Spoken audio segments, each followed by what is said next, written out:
So sadly, this week we had the passing of James Horner, and it just appears to be that people are just dropping off the map left, right, and centre at the moment. It's tragic.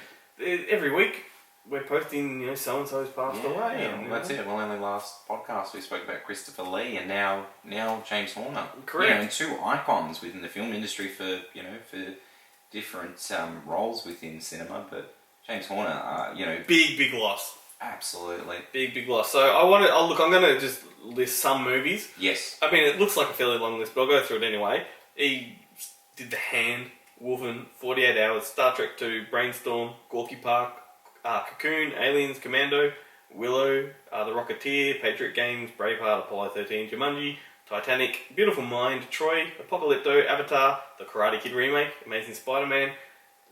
That's only some of the... Yeah, it was like 159 or so films. Yes, some of the 100 plus films that he's done.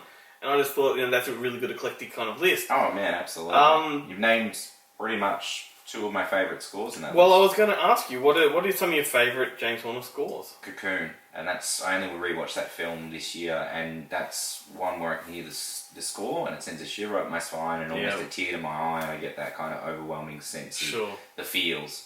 But that's an incredible score. That was on my list too. I was going to bring two to this discussion, and definitely Cocoon. It's this really moving kind of... Yeah. And it fits the movie perfectly. It's beautiful. Yeah. Like, you hear it and you instantly triggers memories. Yep.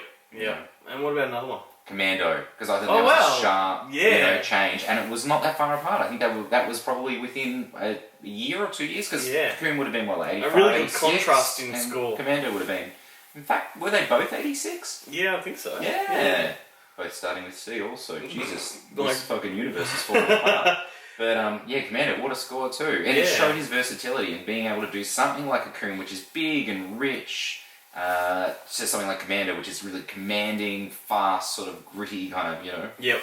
Yeah, no, I think, and another one was An American Tail.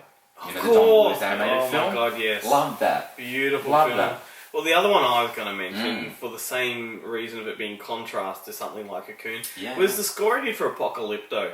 Right, because still haven't seen that one. That film is basically a non-talky film. Yeah. I mean, when they do talk, it's in a foreign language. There's not a lot of dialogue. It's a very action-driven movie, and the music drives the entire film. So instead of these characters talking, they're acting to this score that's just exciting and it's full on and it's very tribal and then boom, boom, boom, boom, lots of drum beats. Again, that obviously shows his range.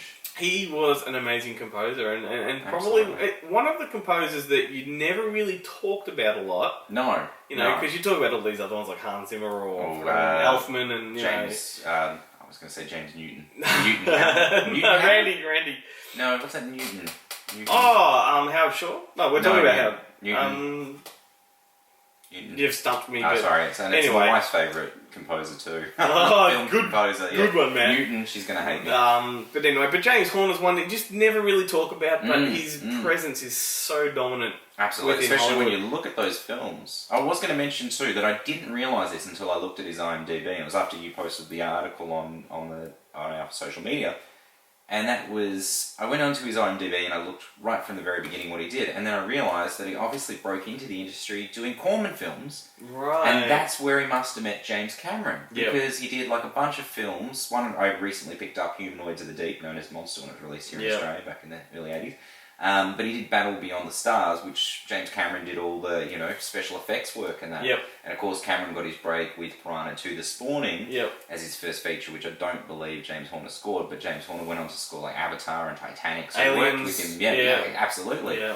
So that was kind of cool. He came out of that Corman school, sure. and then he graduated along with James Cameron to major Hollywood pictures. And it was weird, when you look at that IMDb and you see all the kind of films he was doing, crosses over to the genre stuff early on, like, from the Corman stuff to like Warner Brothers stuff like The Hand and Wolfen, and then Deadly Blessing as well, which was pretty cool. Like, I love that score.